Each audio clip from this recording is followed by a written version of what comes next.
수련회 잘 다녀오셨죠? 예, 얼굴이 환해져서 왔습니다. 때깔이 좋아졌습니다.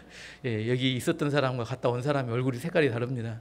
여기 있던 사람들은 얼굴이 검은티티한데 거기서 햇빛을 못 봤는지 하얘져 갖고 왔습니다. 예, 예. 사람들이 초심을 유지하는 것이 쉽지 않습니다. 요한계시록에서도 예수님께서 에베소 교회 사람들에게 처음 사랑을 버렸다 이렇게 책망하셨습니다. 계시록 2장 4절 말씀 보시면 그러나 너를 책망할 것이 아니 너의 처음 사랑을 버렸느니라. 처음 사랑이 뭘까요? 예, 첫사랑, 그다음에 가장 귀한 사랑, 그런 걸 말하죠. 에베소 교회는 사도 바울이 개척한 교회였고 두란노 성원을 만들어서 많은 목회자들을 배출했으며 그 지역에서 가장 영향력 있는 교회였습니다. 그런데 그렇게 영향력 있는 교회가 처음 사랑을 버렸다는 거예요. 말씀이 있고 부흥했지만 처음 사랑을 버리게 되어서 하나님께서 그 교회의 촛대를 옮겨버리셨습니다. 지금은 교회가 없어져 버렸어요. 우리말에 조광지처를 버리면 망한다. 진짠가요? 안 해봐서 잘 모르겠습니다. 예. 이 말의 유래는 중국의 후한서에 보면 한 신하가 출세한 후에 새 장가를 들게 된 것을 본 황제가 이런 말을 했습니다. 조광지처를 버리는 자는 불충이다. 뭐라고? 자기에게 충성을 안 하는 거다. 왜냐하면 조광지처란 어렵고 힘들었을 때 함께 고생한 아내를 의미합니다. 근데 나라의 근간인 가정에서 그런 형태로 산다면 임금에게도 그렇게 하지 않겠느냐. 임금에게 불충하는 거다. 조광지처를 버리면 불충하는 거다. 이것을 우리나라 사람들은 조광지처를 버리면 망한다로 이렇게 바꿔서 이야기했습니다. 하나님의 백성들은 하나님의 은혜로 구원받은 사람들을 말합니다. 그런데 하나님의 은혜로 성공한 이후에 하나님의 은혜를 잊어버리게 되면 하나님의 그 은혜를 잊어버리고 자기의 성공에 취한 사람들이 있습니다. 오늘 본문에 나온 사울 왕이 그랬습니다. 사울 왕은 원래 베냐민 지파의 약한 무명의 사람이었어요. 겁도 많고 사람들 앞에 나서는 것도 별로 좋아하지 않았습니다. 근데 하나님께서 그런 사울을 선택하셔서 이스라엘 왕으로 세워주셨고 전쟁할 때마다 도와주셔서 승리하도록 하셨습니다. 문제는 사람이 성공하거나 승리를 계속하다 보면 뭘 잃어버려요? 초심을 잃어버리게 됩니다. 더 많은 은혜를 받았으면 어떻게 하면 돼요? 더 많이 하나님께 영광을 돌려야 되는데 승리를 하다 보니까 하나님 은혜로 승리한 게 아니라 누가 잘해서? 내 능력이 좋아서, 내가 똑똑해서 이게 승리한 거 아닌가 이런 생각을 하게 된다는 겁니다. 사람들이 어렵고 힘들 때 어렵고 힘들면 어떻게 해요? 하나님 은혜를 얻기 위해서 하나님 앞에 와서 기도합니다. 그때는 큰 사고 안 납니다. 안전해요. 왜냐하면 교만해질라요? 교만해질 것이 없기 때문입니다. 근데 문제는 일이 조금씩 풀리다 보니까 점점 자기 이렇게 성공이 하다 보면 뭐가 많아지냐면 자기 자랑이 많아집니다. 그리고 내가 얼마나 잘했는지 이렇게 생각하는 생각에 착각이 오게 됩니다. 사울 왕이 점점점 승리가 많아지자 마음이 점점 높아졌어요. 하나님이 무엇을 원하시는지, 하나님 말씀이 무엇을 의미하는지, 어떻게 하면 하나님 말씀에 순종할지 여기에 대해서 전혀 느끼지 못합니다. 지금 하나님께서 나를 향한 하나님의 뜻이 무엇인지 무감각해졌다는 거예요. 혹시 여러분은 이번 수련회 가신 분들은 잘 아셨겠지만 여러분을 향한 하나님의 뜻이 무엇인지 어떤 방향으로 살아가야 될지 이해하신가요? 지금 이게 점점점 흐릿해지고 무감각해져 가고 있다면 사울왕과 비슷한 길을 가고 있다고 생각할 수 있습니다. 사울왕은 하나님 뜻이 무엇인지 여기에 대해서는 감각하지 못하고 내가 뭘 원하는지 하고 주변 사람들이 무엇을 원하는지 거기에 점점 민감해져 갔습니다. 한마디로 요론과 인기에 민감한 사람이 되었습니다. 우리가 사람들의 이야기를 들어야 합니다. 잘 들어야 돼요. 하지만 하나님의 소리보다 사람들의 소리에 더 민감해지면 사울의 길을 가게 됩니다. 오늘 본문으로 돌아가서 하나님께서 사무엘 선지자에게 통해서 사울 왕에게 중요한 사명을 하나 맡겼어요. 그 사명은 400년 전, 그 사울 왕이 이야기하기 400년 전에 모세가 출애굽할 때 아무런 선전포고 없이 아말렉이 뒤에 처져 있던 과부들과 여자들과 아이들을 학살했던 사건을 하나님이 기억하시면서 그것에 대해서 아말렉을 심판하라 이런 사명을 주십니다. 1절에서 3절까지 말씀을 다시 한번 읽어보면 사무엘이 사울에게 말했습니다. 여호와께서 나를 보내셔서 당신을 이스라엘 왕으로 임명하셨소. 이제 여호와의 말씀을 들으시오. 만군의 여호와께서 이렇게 말씀하셨소. 이스라엘 사람들이 이집트에서 나올 때 아말렉 사람들이 길을 막으려고 했던 것을 내가 기억한다. 그러니 이제 가서 아말렉 사람들을 공격하여라. 아말렉 사람들의 가진 모든 것을 나에게 바치는 제물로 삼아 없애버려라. 아무로 살려주지 마라. 남자와 여자, 어린아이와 갓난아이뿐 아니라 소와 양과 낙타와 나귀도 모두 죽여 없애버려라. 사무엘을 통해서 사울 왕의 첫 번째 명령은 하나님께서 당신을 왕으로 임명하셨소. 당신이 왕이지만 진짜 왕은 누구다? 하나님이다. 그러니 하나님의 명령을 지금 들어야 합니다. 두 번째 이야기는 아말렉을 진멸해야 합니다. 아말렉은 출애굽기 17장에 르비딤에서 이스라엘을 공격하였습니다. 신명기에 모세에게 하나님께서 이렇게 명령하십니다. 신명기 25장 17절에 19절 말씀 보시면 너희는 애굽에서 나오는 길에 아말렉이 내게 행한 일을 기억하여라. 곧 그들이 너의 길에서 만나 내가 피곤할 때 내 뒤에 떨어진 약한 자들을 쳤고 하나님을 두려워하지 아니하였느니라. 그러므로 내 하나님 여호와께서 내게 기업으로 주어 차지하게 하시는 땅에서 내 하나님 여호와께서 사방에 있는 모든 적군으로부터 내게 안식을 주실 때 너는 천하에서 아말렉에 대한 기억을 지워버려라. 너는 잊지 말지니라. 아말렉에 대해서 반드시 잊지 말고 지금 공격했던 거에 대해서 반드시 심판해야 된다. 이렇게 하나님 말씀하셨어요. 이 이야기가, 이 약속이 400년 뒤에 사울 왕에게 하나님께서 이제 사명으로 주십니다. 그 잊지 말라고 했던 그 약속대로 이제 내가 너와 함께 할 테니까 가서 아말렉을 모두 진멸해서 없애야 된다. 근데 없애는데 조건이 뭐냐면 생명을 가진 모든 건 다 없애야 한다는 겁니다. 남자, 여자, 어린아이, 갓난아이, 소, 양, 낙타, 나귀들까지 모두 죽여야 된다. 인도주의적인 관점에서 보면 이게 안 되고 이것은 하나님의 주권적으로 섭리의 명령으로 이걸 받아들여야 합니다. 이 명령이 옳냐 그러냐 이걸 판단할 수는 없습니다. 우리 힘으로. 우리는 하나님의 말씀을 믿고 순종할 따름입니다. 순종해야 되는 거지. 이게 어린아이까지 갓난아이까지 다 죽인 게 맞습니까? 저도 대답할 수 없습니다. 하나님 그냥 명령하신 거예요. 쉽게 예를 들어보면 부모님들이 자녀들에게 열심히 공부해라 이렇게 이야기합니다. 이게 맞을까요? 틀릴까요? 맞는 말이에요? 틀린 말이에요?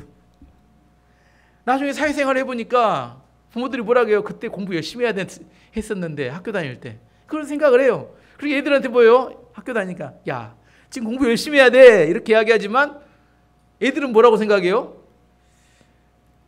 그 이야기를 잘 못 알아듣습니다. 왜? 경험해보지 않았기 때문에. 자기가 경험해봤으면 아 공부가 필요하구나 이렇게 생각할 텐데 공부에 대한 필요는 누가 느껴요? 부모가 느끼는데 공부를 누가 해야 돼요? 애들이 해야 되니 맨날 싸우고 갈등합니다. 공부해라 안 합니다. 나는 다 했는데 애들은 뭐라고 생각해요? 부모 생각에는 더 해야 될 것 같은데 1시간 하고 3시간 TV 보고 부모 모르겠는데 깎아봐줘. 네가 뭐가 되려고 그러냐. 애는 뭐예요? 1시간 했으면 많이 했지. 우리 의신에서 의신이가 학교에서 공부하고 왔으면 되지. 집에서 또 공부해야 합니까? 어떻게 생각하세요? 학교에서 공부하면 되지. 또 집에서 또 공부해야 되느냐고. 예. 하지만 부모님이 더 많이 살아왔기 때문에 뭐라고 생각해요? 경험이 있으니까 부모님이 한 말을 믿고 내게 주어진 환경에서 최선을 다해서 공부하면 좋지 않을까요? 내가 생각할 때는 그게 맞다고 생각되지는 않습니다. 하지만 부모님이 생각할 때 그게 맞다고 생각한 이야기를 애들이 좀 받아들이면 누구를 믿고? 부모님을 믿고 받아들이면 좋을 텐데 참 그게 쉽지 않다는 겁니다. 사울왕이 하나님의 말씀을 들었을 때 그게 자기 생각으로는 이해가 잘 안 될 수 있습니다.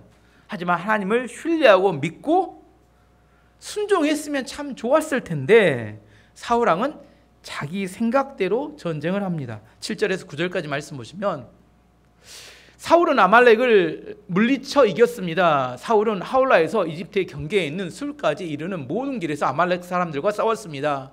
사울은 아말렉 왕 아각을 사로잡았습니다. 사울은 아각의 군대를 모두 칼로 죽였습니다. 그러나 사울과 그의 군대는 아각만은 죽이지 않고 살려주었습니다. 그리고 제일 좋은 양과 살진 소와 양뿐 아니라 그 밖에 모든 좋은 동물들도 살려주었습니다. 사울과 그의 군대는 그 동물들을 죽이기를 좋아하지 않았습니다. 그들은 약하거나 쓸모없는 동물들만 죽였습니다. 첫 번째 불순종은 아각 왕을 살렸습니다. 왜 왕을 살렸을까요? 개선식을 할 때 돌아가서 백성들과 개선식을 할 때 왕을 포로로 딱 끌고 가면 누가 폼이 나요? 사울 왕이 폼이 납니다. 전쟁을 얼마나 잘했든지 왕을 죽이지도 않고 생포해서 데려가서 이렇게 딱 보여주고 난 다음에 다 보여주고 어떻게 해요? 거기서 딱 죽이면 얼마나 멋있겠습니까? 죽이지 않고 자랑하고 싶어서. 요즘 자랑이 엄청 많은 사람이 하나 있죠. 뉴스만 보면 나옵니다. 미국의 트럼프 대통령. 전 세계를 향해서 관세를 매기고, 그리고 인터뷰할 때마다 자기가 얼마나 잘하는지 자랑합니다. 자신이 전 세계에 과세를 해가지고 이제 그렇게 관세로 이렇게 걷었던 것을 가지고 자기 미국 국민들에게 보너스로 현금으로 나눠주겠다고 이야기합니다. 얼마씩 나눠준다고 했냐면 미국 인구가 3억 3,400만입니다. 엄청 많죠. 1인당 600달러씩, 80만 원씩. 우리는 15만 원씩 받았는데. 근데 그 나라 사람들은 자기들이 낸 게 아니라 전 세계 사람들에게서 관세 세금을 걷어가지고 자기 국민들에게 80만 원씩 600달러씩 나눠주겠다. 그리고 미국 국민들에게 자기 얼마나 잘했는지 자기 자랑을 합니다. 꼴보기 싫습니다. 돈은 내가 냈는데 돈은 누가 받아요? 미국 국민들이 받습니다. 사울 왕도 자기 자랑을 하고 싶어서 아각 왕을 살렸습니다. 두 번째, 쓸모없거나 약한 짐승들은 다 죽였는데 제일 좋은 양과 소는 살렸습니다. 왜 그랬을까요? 전쟁에 참여했던 병사들은 전리품을 받아야 이렇게 전쟁에 나간 보람이 있죠. 전쟁을 나가서 전리품을 얻어야 되는데 다 죽여버리면 뭐가 없어요? 가져갈 게 아무것도 없습니다. 생명을 걸고 싸웠는데 전리품을 안 주면 전쟁에 나간 군사들의 사기가 떨어지고 자기의 인기가 떨어지는 것이 싫었습니다. 인간적으로 생각하면 일리가 있습니다. 좋은 것들을 살려서 가면. 근데 이 전쟁은 단순한 전쟁이 아니라 하나님께서 400년 전에 아말렉의 잘못에 대한 징계로 심판하는 전쟁이었기 때문에 이 전쟁의 목적에 대해서 군사들에게 분명히 그 이유를 알렸어야 했습니다. 하지만 사울 왕은 알리지 않았어요. 왜 알리지 않았냐? 제가 아무리 생각해 봐도 사울 왕은 이 전쟁의 목적에 대해서 제대로 이해하지 못했다고 생각이 듭니다. 영적으로 무감각했기 때문에 하나님께서 왜 이 전쟁을 하라고 하는지 잘 이해 못했어요. 근데 뭐요? 무조건 나가서 싸우는 겁니다. 하나님께서 이렇게 자기 마음대로 하는 사울 왕에 대해서 크게 실망하셨습니다. 하나님께서 하나님 말씀에 순종하지 않았던 사울 왕으로 인해서 후회하셨다, 이런 표현을 하십니다. 11절 말씀 보시면 사울이 이제 나의 말을 따르지 않는다. 사울을 왕으로 세운 것이 후회된다. 사울은 내 명령에 순종하지 않았다. 사무엘은 이 말씀을 듣고 당황하였습니다. 그는 밤새도록 하나님께서 마음을 돌리시기를 간구하며 큰 소리로 부르짖었습니다. 사무엘 선지자는 사울 왕에 대한 하나님의 평가를 듣고 당황했습니다. 그는 하나님의 마음을 돌리고 싶어서 사울 왕에 대해서 하나님 다시 마음을 돌려달라고 밤새도록 큰 소리로 부르짖으며 기도했다, 이렇게 나옵니다. 참 좋은 사역자다 그런 생각을 합니다. 우리 교회는 밤새도록 기도한 사람이 없는데 자기 세론이 불순종해서 이렇게 실족하고 넘어지니까 밤새도록 자기 세론을 위해서 부르짖으며 기도했다, 그런 의미입니다. 사무엘은 기도한 후에 사울 왕을 만나러 갑니다. 왜? 그의 마음이 어떠한지, 그의 마음을 돌릴 수 있는지를 확인해 보기 위해서. 가슴이 아팠던 것 같아요. 자기가 왕으로 세웠는데 그 사울 왕이 하나님 말씀으로부터 떨어져 나갔고 그가 하나님으로부터 폐위당할 거라는 사실을 알았기 때문에 그의 마음을 돌려서 회개하도록 하기 위해서 사울왕을 만나러 갔습니다. 만나러 갔는데 또 충격적인 이야기를 듣게 됩니다. 12절 말씀 보시면 이튿날 아침에 일찍 사무엘은 사울을 만나러 올라갔습니다. 그런데 사람들이 사무엘에게 이렇게 말했습니다. 사울은 갈멜로 가서 자기 이름을 기리기 위해 기념비를 세웠습니다. 사울은 지금 길갈로 내려갔습니다. 사무엘이 뭐를 했대? 사울이 뭐 했다고요? 기념비를 세웠는데 원래 기념비를 누구를 위해 세우냐면 이스라엘은 하나님을 위해 세웁니다. 하나님에게 의뢰를 주셔서 이 승리를 했다고 기념비를 하나님을 위해 세워야 되는데 누구를 위해서 기념비를 세웠다고요? 자기의 업적을 널리 알리기 위해서, 자기의 업적을 기념하기 위해서 기념비를 자기를 위해 세웠다는 겁니다. 이 이야기를 듣고 사무엘도 마음에 실망이 되었어요. 큰 실망이 되었어요. 그래도 일말의 희망을 가지고 하나님 앞에 기도하며 이 사울왕이 마음을 돌리기를 위해서 간절히 기도했는데 결국 뭐예요? 사울왕은 자기를 위해서 기념비를 세우고 자기 자랑을 하고 돌아다녔다는 겁니다. 뭔가 크게 잘못되었다는 것을 사무엘 선지자도 알게 되었습니다. 사울왕은 지금 하나님의 은혜를 기억하지 않고 하나님의 은혜 때문에 승리했다고 생각하는 게 아니라 자기 힘으로 전쟁에 승리했고 사람들에게 인정받고 싶어서 몸부림을 치고 있었다는 겁니다. 자랑을 조심해야 합니다. 기념비는 하나님을 위해 세우는 거지 자기 자신을 위해 세우는 게 아닙니다.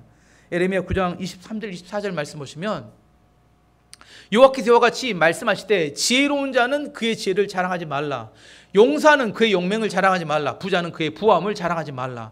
자랑하는 자는 이것으로 자랑할지니 곧 명철하여 나를 아는 것과 나는 여호와는 사랑과 정의와 공의를 땅에 행하는 자인 줄을 깨닫는 것이라. 나는 이 일을 기뻐하노라. 여호와의 말씀이니라. 뭘 자랑하지 말라고요? 자기 용맹, 자기 지혜, 자기 부함을 자랑하지 말아요. 그리고 내가 명철 하나님을 아는 것, 그걸 자랑하라는 겁니다. 여러분 자랑하는 거 조심해야 합니다. 항상 이야기했죠. 자랑하면 어떻게 된다고요? 빼앗긴다고 합니다. 여러분 자랑하면 빼앗깁니다. 여러분 여러분이 성공하면 가능한 입을 다물어야 합니다. 가능한 다른 사람이 알리지 않아야 합니다. 그래야 그것을 지킬 수 있어요. 내가 그것을 자랑할 때부터 내 것이 아닌 걸 알아야 합니다. 왜 그럴까요? 내가 막 자랑했으면 뭐 해야 돼요? 반드시 밥 사야 합니다. 밥도 안 사라고 자랑하면 뒤에 가서 욕 죽으라고 얻어먹습니다. 내가 밥을 살 용의가 있으면 그때부터 자랑하는 겁니다. 뭐 자랑도 안 하면 밥도 안 사면서 자랑하는 이거 큰 문제입니다. 어쨌든 그렇습니다. 하나님은 원리는 뭐예요? 자랑하지 말라고 하는 게 하나님의 말씀인데 사울왕 하나님의 말씀을 떠나면 어떻게 돼요? 말씀을 떠나게 되면 자기 자랑하고 싶어서 견디지를 못합니다. 사울왕 사무엘 선지자가 다시 사울왕이 있는 길갈로 내려갔습니다. 그리고 사울을 만났더니 13절에 사울왕이 이렇게 이야기합니다. 그 후에 사무엘이 사울에게 갔습니다. 사울이 말했습니다. 여호와께서 당신에게 복을 주시길 빕니다. 나는 여호와의 명령에 순종했습니다. 사울왕이 뭐라고 이야기해요? 사무엘에게 나는 여호와의 명령에 온전히 순종했습니다. 이렇게 이야기합니다. 사무엘 선지자가 약간 어이가 없었습니다. 분명히 하나님께서 지금 문제가 있다고 생각하고 그걸 폐위하려고 하는데 사울왕은 뭐라고 생각해요? 전혀 문제가 없어요. 나는 하나님의 말씀에 온전히 순종했습니다. 그러자 사무엘 선지자가 사울왕에게 전곡을 찌르는 질문을 합니다. 14절에 보면 이 말을 듣고 사무엘이 말했습니다. 그러면 내 귀에 들리는 저 양의 소리와 소의 소리는 무엇입니까? 그렇다면 다 죽여야 되는데 지금 저 소의 울음소리와 양의 울음소리는 뭡니까? 왜 저 울음소리가 들리고 있는 겁니까? 이렇게 물어봤어요. 그랬더니 자기는 온전히 다 순종했는데 저 들리는 소리는 뭐 때문에? 하나님께 제사를 드리기 위해 그냥 그것도 좋은 것들만 살려갖고 온 겁니다. 15절 말씀 보시면 사울이 대답했습니다. 군인들이 아말렉 사람에게서 빼앗은 거 누가 빼앗았다고요? 내가 빼앗은 게 아니라 누가 빼앗았어요? 군인들이 아말렉 사람에게 빼앗은 것이고 당신 하나님 여호와께 제물로 바치기 위해 제일 좋은 양과 소들을 남겨둔 것입니다. 하지만 다른 동물들은 다 죽여 없앴습니다. 다 없앴는데 두 가지 변명을 합니다. 첫 번째는 내가 빼앗은 게 아니라 군인들이 빼앗은 거고 전리품으로. 두 번째, 좋은 것들을 하나님께 제사 드리기 위해서 가져온 겁니다. 지금 분명히 하나님께 다 없애라고 했는데 지금 변명을 댈 때 뭐라고 돼요? 뭐 때문에? 예배를 드리기 위해서, 제사를 위해서 가져왔다는 겁니다. 사무엘 선지자의 입장에서 그 이야기를 듣고 충격이었어요. 충격. 뭐 때문에? 사울왕은 지금 하나님이 왜 이렇게 말씀하시고 화가 났는지 전혀 이해하지 못하는 겁니다. 하나님의 마음은 부글부글 끓고 있는데 사울왕은 태평합니다. 지금 뭐가 어떻게 진행되고 있는지, 하나님의 마음이, 자기를 향한 하나님의 마음이 무엇인지 전혀 알지 못합니다. 지금 꼭 뭐라고 생각하냐면 꼭 벽에 대고 이야기하는 느낌이에요. 사무엘 선지자의 마음은 지금 밤새도록 한숨도 못 자고 기도하다가 와서 아침 일찍 만나러 왔는데 지금 큰일 났다고 이야기하고 싶은데 사울왕은 태평합니다. 지금 뭐가 진행되는지 아무것도 몰라요. 자기는 뭐예요? 하나님 말씀을 온전히 다 순종했다는 거예요. 그리고 이야기합니다. 예배 드리기 위해서 이 짐승들을 살려왔다는 겁니다. 여러분 생각할 때 지금 사울왕이 하나님께 순종한 건가요? 불순종한 건가요? 어떻게 생각하세요? 여러분 순종한 건가요? 불순종한 건가요? 여러분 삶을 한번 돌아보시면 좋을 것 같아요. 사람들이 다 핑계와 이유를 댑니다. 나는 이것 때문에 이게 안 되고 나는 이것 때문에 이게 안 된다고 이야기하지만 정말 하나님께서 여러분을 향한 생각이 뭔지 여러분 한번 생각해 봐야 돼요. 사람들 뭘 생각하지 않아요? 하나님이 나를 어떻게 판단하고 계실까? 지금 하나님이 사울왕을 판단하고 계시는데 사람들은 하나님의 생각에 대해서는 관심이 없고 다 뭐예요? 지금 내 원함에 대해서만 관심이 많다는 거예요. 그럴싸한 이유를, 예배를 핑계를 댔지만 지금 사울왕은 하나님이 뭘 원하시는지 정확하게 이해하지 못하고 있다는 겁니다. 성도들 중에 이런 기도를 하는 걸 봤습니다. 하나님, 내 사업이 잘 되게 해주셔서 내가 부자가 돼야 내 불신자들, 주변 사람들, 가족들에게 전도도 하고 하나님을 믿으라고 할 거 아닙니까? 어떻게 생각하세요? 이 사람의 관심이 하나님 말씀에 순종하는 데 있는가요? 아니면 자기가 부자가 되는 데 있는가요? 지금 제사에 하나님이 관심이 있는가? 아니면 하나님 말씀에 순종하는 데 관심이 있는가? 이런 논리에 사로잡히면 사울 왕과 같은 삶을 살아가게 됩니다. 전리품이 욕심이 나서 양과 소를 살려왔음에도 불구하고 뭐 때문에 살려왔다고 이야기해요? 제사를 잘 지내고 싶어서 양과 소를 살려왔다고 이야기합니다. 하나님은 우리의 외모를 보시지 않고 우리의 중심을 보십니다. 사무엘상 16장 7절 말씀 보시면 여호와께서 사무엘에게 이르시되 그의 용모와 키를 보지 말라. 내가 이미 그를 버렸노라. 내가 보는 것은 사람과 같지 아니하니 사람은 외모를 보거니와 나는 나 여호와는 중심을 보느니라 하시더라. 하나님께서는 뭘 보신다고요? 우리의 마음의 중심이 어디 있는지를 보신다는 거예요. 내 마음의 중심이 사람에게 있는지 아니면 재물에 있는지 하나님께 있는지, 하나님은 우리의 마음의 중심을 보십니다. 사무엘 선지자는 다시 한번 사울왕에게 지금 상황에 대해서 정확하게 이해시키기 위해서 다시 한번 말씀을 전합니다. 18절 19절 말씀 보시면 그리고 여호와께서 가서 저 나쁜 백성 아말렉 사람들을 멸망시켜라. 그들과 전쟁을 하여 한 사람도 빠짐없이 다 죽여라 하고 당신에게 이 일을 맡기지 않았습니까?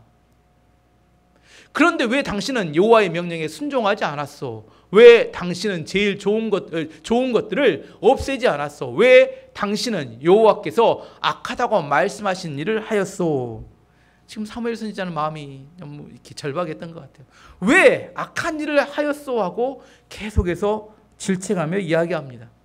지금 칼은 누가 들고 있어요? 사울왕이 왕입니다. 왕 앞에서 선지자가 이렇게 말하는 게 쉬울까요? 칼을 들고 있다니까요. 실제적인 권력자라니까요. 나중에 선지자고 다윗이고 다 죽이려고 달라들잖아요. 사실 이렇게 직언하는 것은 쉽지 않습니다. 목숨을 걸어야 하는 이야기인데 사무엘은 직언을 했습니다. 근데 사무엘은 또 계속 변명만 합니다. 20절 21절 그의 변명을 들어보면 이렇습니다. 사울이 대답했습니다. 하지만 나는 여호와께 순종하였소. 나는 여호와께 하라고 하신 일을 하였소. 나는 아말렉 사람들을 다 죽였소. 그리고 그의 왕 아각도 사로잡아 왔소. 군인들이 당신의 하나님 여호와께서 길갈에서 제물을 바치기 위해 제일 좋은 양과 소들을 남겨 놓았을 뿐이요. 지금 둘이 뭐예요? 같은 이야기만, 서로 다른 이야기. 사울은 사울대로 이야기하고 지금 이 사무엘은 사무엘대로 서로 다른 이야기만 계속, 이게 전혀 관점이 달라요. 지금 사무엘은 네 잘못했잖아 이렇게 하나님 뜻을 전하는데, 사무엘은 뭐예요? 계속 사무엘 왕은 자기는 잘못한 게 없다는, 다 온전히 순종했다는 겁니다. 벽에 대고 꼭 이야기하는 이야기가 똑같습니다. 하나님 말씀이 그러면 어떻게 해야 돼요? 그대로 순종해야지 하나님의 복도 받고 은혜도 받을 수 있습니다. 근데 우리가 하는 말 중에 이런 말이 있어요. 하나님 말씀은 이러기를 하지만 그러나 뒤에는 다 죄라고 아시면 됩니다. 다만 이런 때문에 나는 지킬 수 없습니다. 이거 때문에 나는 순종할 수 없습니다. 이거 때문에 나는 할 수 없습니다. 그러나 이외에는 다 죄입니다. 지금 누가 그렇게 이야기하고, 사울 왕이 그렇게 이야기하고 있는 건 하나님께서 다 죽이라고 했어요. 하지만 왕은 살려갖고 왔고, 하지만 제사 드리기 위해서 좋은 짐승들은 가져왔습니다. 그러나 이외에는 다 죄니까, 그러나 뒤에는 어떻게 해야 돼요? 안 해야 됩니다. 안 해야 돼요. 그러나 이후로 말하지 않아야 합니다. 그 말하는 것 자체가 범죄라는 걸 알아야 돼요. 근데 우리는 뭘 물어보면 왜 안 지켰습니까? 하면 뭐 했습니다. 하지만 그러나 그 뒤로 이야기를 안 해야 되는데, 그 뒤 이야기를 하면 뭐가 똑같아요? 아, 내가 사울 왕이구나. 내가 사울의 길을 가고 있구나. 이렇게 생각하셔야 되는데, 왜 사울 왕은 계속해서 변명만 늘어놓고 있을까요? 같은 이야기를 반복하면서. 지금 하나님과 너무 오랜 기간 떨어져 버렸어요. 하나님에 대해서 무감각해져 버린 겁니다. 잘못된 기준이 그의 삶을 완전히 사로잡아 버렸습니다. 불순종인데 불순종이라고 생각조차 하지 못합니다. 사무엘 선지자는 마지막 기회라고 생각하고 기회를 주었지만, 사울 왕은 그 잘못을 인정하지 않고 버티기 때문에 하나님께서 말씀하셨던 그 심판을 사무엘 선지자가 사울 왕에게 선포합니다. 22절, 23절 말씀 보시면, 그러나 사무엘이 말했습니다. 여호와를 더 기쁘시게 할 것이 무엇이겠소? 태워드린 제물인 번제물과 그 밖의 제사요, 아니면 순종이요. 하나님께 순종하는 것이 제사보다 낫소. 하나님의 말씀을 순종하는 것이 순양의 기름을 바치는 것보다 낫소. 23절, 순종하지 않는 것은 점쟁이의 속임수만큼 나쁘고, 교만한 고집은 우상을 섬기는 만큼 나쁘고, 당신은 여호와의 명령을 듣지 않았소. 그러므로 이제 여호와께서 당신을 버려 왕이 되지 못하게 하실 것이요. 하나님을 더 기쁘시게 할 것이 무엇입니까? 이게 오늘 제목입니다. 사무엘이 물어보는 겁니다. 하나님을 더 기쁘시게 하는 것이 무엇입니까? 이렇게 질문하는 겁니다. 무엇이 하나님을 기쁘시게 하는 겁니까? 무엇이 하나님을 기쁘시게 해요? 번제와 제사가 아니라 순종하는 것이라고 말합니다. 순종하지 않는 것은 점쟁이의 속임수와 똑같고, 하나님 얼마나 점쟁이의 속임 싫어하십니까? 교만한 고집은 우상을 섬기는 만큼 나쁘다. 하나님이 우상을 섬기는 게 얼마나 싫어하십니까? 그런데 순종하지 않는 것, 그리고 교만한 고집, 이건 우상 숭배와 똑같다는 겁니다. 무엇을 숭배하는 우상 숭배일까요? 자기 자신을 숭배하는 우상 숭배입니다. 순종하지 않는 이유는 사울 왕을 통해서 보았죠. 왜 순종하지 않았어요? 사울 왕이 자기 원함이 있어서, 자기 인기 때문에. 자기가 중심이 되면 하나님 말씀을 순종하기 힘들어집니다. 교만한 고집은 뭐예요? 왜 끝까지 고집을 했어요? 사무엘이 그렇게 말하지만 왜 끝까지 거기에 대해서 인정하지 않고 버팁니까? 다 자기 마음, 자기가 우상이 되었기 때문입니다. 반면에 다윗 왕은 전혀 달랐습니다. 그는 승승장구하고 잘 나갔을 때 또 불구하고 하나님 앞에 엎드려, 그는 찬양할 때 바지가 내려간 줄도 모르고 찬양하고, 그가 하나님 앞에 제사를 드리기 위해 최초로 이스라엘 백성들 가운데 찬양대를 조직합니다. 레위 사람들로 찬양대를 만들죠. 그 중에 찬양대의 대표적인 가문이 있다면 고라 가문이 있습니다. 고라 가문. 고라 가문 중에서 고라 가문 사람들이 지었던 찬양 시 중에 시편 84편에 84편 10절에 이런 말씀이 있습니다. 시편 84편 10절에 주의 궁정에서 한 날이 다른 곳에서의 첫날보다 나은즉 악인의 장막에 사는 것보다 내 하나님의 성전에 문지기로 있는 것이 좋사오니. 이 찬양은 다윗 시대에 이스라엘 백성들이 하나님의 성전으로 예배하러 올라갈 때 함께 불렀던 찬양이라고 합니다. 사실 고라 작손들이 지었던 찬양이지만 다윗의 마음이었던 것 같아요. 뭐라고 이야기해요? 다른 곳에서 지내는 첫날보다 하나님의 성전, 하나님의 왕 궁전, 하나님의 성전에서 지내는 하루가 훨씬 더 낫습니다. 악인의 멋진 장막에서 지내는 것보다 하나님의 성전에 문지기로 지내는 것이 훨씬 좋습니다. 누구의 마음이라고요? 다윗 왕의 마음입니다. 다윗 왕이 승승장구하고 그렇게 성공한 왕이었음에도 불구하고 그가 계속된 하나님의 은혜와 그의 대대손손이 하나님의 은혜와 축복 가운데 살았던 이유는 그는 이런 마음으로 하나님을 섬겼기 때문입니다. 그가 왕이 되었고 승승장구했음에도 불구하고 그는 하나님의 궁정에 지내는 한 날이 다른 곳에 지내는 첫날보다 낫고 하나님의 성전에 문지기로 지내는 것이 내가 다른 곳에서 멋진 장막에 있는 것보다 악인의 장막에 있는 것보다 훨씬 더 좋습니다. 이런 마음으로 하나님께 살아가게 될 때 우리 안에 뭐요? 무감각해지지 않습니다. 우리 안에 더 하나님의 축복과 은혜가 흘러넘치고 하나님의 은혜 때문에 내가 현재 이 자리에 서 있음을 고백할 수 있게 되는 겁니다. 말씀의 결론입니다. 하나님을 더 기쁘시게 할 것이 무엇입니까? 철저히 하나님 말씀 앞에 순종하는 겁니다. 성공하든 실패하든 그 상황에 따라 우리가 변하거나 움직여서 안 됩니다. 사울 왕의 길이 있고 다윗 왕의 길이 있습니다. 성경은 명확하고 선명하고 우리한테 이야기합니다. 다윗 왕과 같은 그런 마음을 가지고 살아가게 될 때 하나님의 은혜와 축복은 계속해서 우리 가운데 이어지게 될 겁니다. 이번에 수련회 가셔서 많은 은혜 받고 오신 분들, 은혜 받을 때 뭐 알아요? 내가 얼마나 하나님과 거리가 있었는지. 은혜 받을 때 하나님과 점점 거리가 가까워져 가죠. 더 가까워져 가는 축복과 은혜가 있기를 원합니다.